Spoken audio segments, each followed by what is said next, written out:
मन्त्री इउजि ब्रह्मआ कभिडजों फिसाय खोमानांनाय आइजोफोरनो चेक रानदों।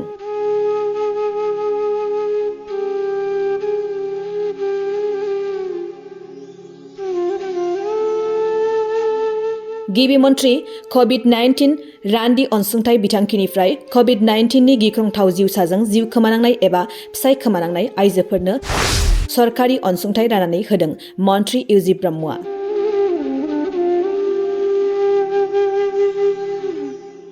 थांनाय समफोराव कभिड-19नि साग्लोबनायजों फिसाय खोमानांनाय आइजोफोरनो रांखान्थि अनसुंथाइ होनो बिथांखि फोसावनाय बायदियैनो दिनै मन्त्री इउजि ब्रह्मआ 9 दुखुथिया नखरफोरनो बाक्सानि जिल्ला बेंगिरिनि गेजेरजों 2,50,000 रांनि चेकखौ मोनसे हाबाफारिनि गेजेरजों राननानै होयो।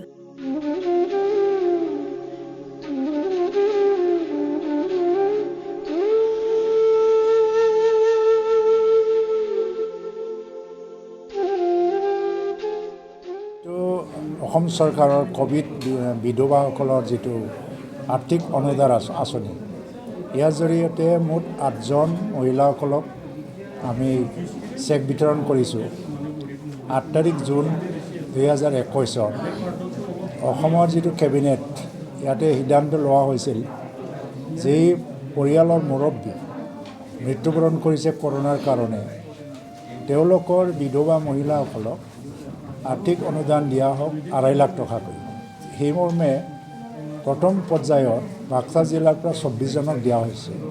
সকলোকে ইয়াৰ পৰা গুৱাহাটীত লৈ গৈ পেলাই কলাক্ষেত্ৰত প্ৰদান কৰা হৈছিল।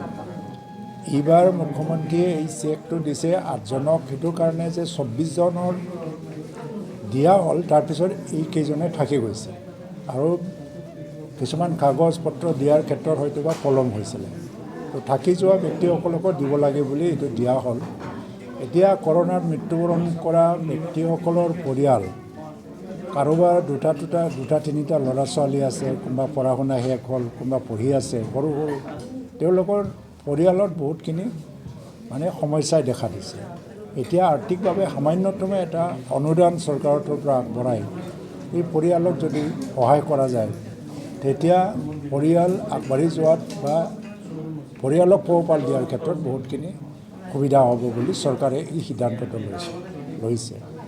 আমি আশা কৰোঁ যে অসম চৰকাৰে আজিৰ পৰা কোভিডৰ বহুতখিনি এটা ৰেষ্ট্ৰিকশ্যনবিলাক শিথিলতা কৰিছে, যদিও মাস্ক আৰু ভেকচিনেশ্যনটো ল'বলৈ আহ্বান জনাইছে মুখ্যমন্ত্ৰী ডাঙৰীয়াই। চবেই সঁহাৰি জনাই পেলাই এইটো কৰক আৰু কৰোনাৰ কাৰণে যাতে আকৌ কোনেও মৰিব লগা নহয়, তাৰ কাৰণে ভগৱানৰ ওচৰত ময়ো প্ৰাৰ্থনা জনাইছোঁ। নাই, তাতে আঁচনিৰ জৰিয়তে আমি কৰিছোঁ আৰু কিন্তু এটা পাৰ্মানেণ্টলি কি ধৰণৰ সংস্থাপনৰ কথা কৈছে। এই সংস্থাপন বুলি পৰিয়ালক সংস্থাপন দিয়াৰ আঁচনি এতিয়ালৈকে আৰম্ভ হোৱা নাই, কিন্তু আৰ্থিক অনুদানটো হৈছে। কিন্তু লাহে লাহে এই কৰোনাৰ পৰিস্থিতি যেতিয়া নাইকিয়া হৈ যাব, চৰকাৰ নিশ্চয় এই ক্ষেত্ৰতো পৰিয়ালৰ পৰা যদি উপযুক্ত ব্যক্তি ওলাই আহে বা এনেকৈ আছে, তেওঁলোকে যদি আবেদন জনায়, সহানুভূতিৰে হয়তোবা চৰকাৰৰ তৰফৰ পৰা নিশ্চয় চোৱা হ'ব ভৱিষ্যতত। কিন্তু এতিয়া যিহেতু আমি অকল আৰ্থিক অনুদানৰ কথা কৈছোঁ আৰু কোনোবা যদি সৰু সৰু ল'ৰা ছোৱালী আছে পঢ়ি থকা, তেওঁলোকক সহায় কৰাৰ কথা কৈছোঁ। তো শিশু সেৱা আঁচনি যিটো কৰা হ'ল যে 7.5 লাখ টকাকৈ ফিক্সড ডিপ'জিট ৰাখি পেলাই তাৰ ইণ্টাৰেষ্টেদি মানে ল'ৰা ছোৱালীৰ পঢ়া শুনা খৰচ বহন কৰা, তাৰ বাহিৰে বেলেগ আঁচনি এতিয়ালৈকে আৰম্ভ কৰা নাই আমি। তো নিশ্চয় যদি নতুন আঁচনি আহি যায় আপোনালোকে গম পাব। নাই, সতৰ্কতাটো এতিয়া কি গভমেণ্টৰ পৰা যিখিনি কৰিব লাগে সেইখিনিও কৰা হ'ল। চেনিটাইজাৰ ব্যৱহাৰ কৰিব লাগে, মাস্ক পৰিধান কৰিব লাগে, ভেকচিন ল'ব লাগে। ভেকচিনত যথেষ্ট বাক্সা জিলা সফল ভেকচিনেশ্যনৰ ক্ষেত্ৰত। তথাপিও সমাজত কিছু অংশ আছে এতিয়া ৰাইজৰ হাতত, যিসকলে ভেকচিন লোৱা নাই, চৰকাৰৰ আহ্বানটো মানি চলা নাই, তেওঁলোকৰ নিজৰ জীৱন ৰক্ষণাবেক্ষণ দিয়া বা ৰক্ষা কৰাৰ বা নিজে যদি সাৱধানতা অৱলম্বন নকৰে, তো আপোনাৰ মানে আজি সমাজৰ 99% মানুহে ভেকচিন ল'লে, 1%-এ যদি আখৰগছভাৱে ভেকচিন নলৈ ভৱিষ্যতত নিজৰ মানে জীৱনত যদি সংকট আহি যায়, তেতিয়াতো আমি কাৰোবাক দোষ দিলেতো নহয়। সেইটো কাৰণে মই ৰাইজক আহ্বান জনাওঁ এতিয়া মানে নিজে নিজে মানে ভলেণ্টাৰিলি আগবাঢ়ি আহিব লাগে যিখিনি ভেকচিন লোৱা নাই ভেকচিন লওক আৰু সাৱধানতা অৱলম্বন কৰক নিৰ্বাচন BTC অঞ্চলত নহ'ব কাৰণ যিটো মিউনিচিপেলিটি এক্ট যিটো 6 চিডিউল অঞ্চলত এপ্লিকেবল নহয় বৰ্তমান কাৰ্বি আংলং আৰু ডিমা হাছাওত বাহিৰত হ'ব তাত যিটো এটা BJP নেতৃত্বত যিটো এলায়েন্সৰ